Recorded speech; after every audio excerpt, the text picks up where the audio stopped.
Don Giuseppe Sarto da Riese, Treviso, ovvero Papa San Pio X, è stato il primo pontefice dell'età contemporanea proveniente da una famiglia del ceto contadino e popolare.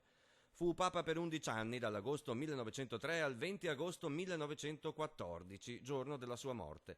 Durante il conclave implorò i confratelli cardinali di non votarlo, poi accettò. Per lo storico Giampaolo Romanato, Pio X e Papa Francesco hanno molti tratti comuni. Non solo le umili origini e una carriera ecclesiastica fuori dalla curia romana, anche il comportamento.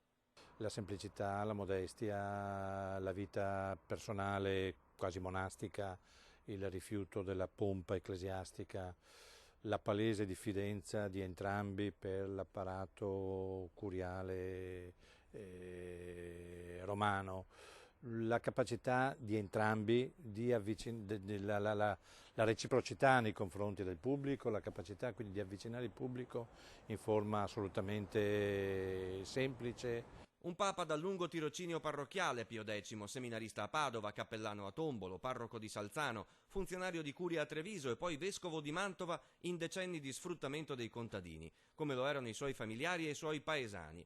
Anche per questo Giuseppe Sarto da pontefice coltivò l'aspetto sociale del cattolicesimo.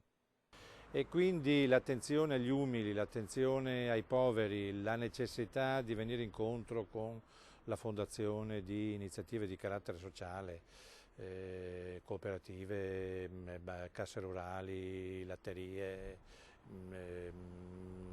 forme di associazionismo, insomma, di carattere contadino ha fatto parte della sua formazione. Va aggiunto che ci teneva a tenere il più possibile il clero lontano dalla pratica del denaro.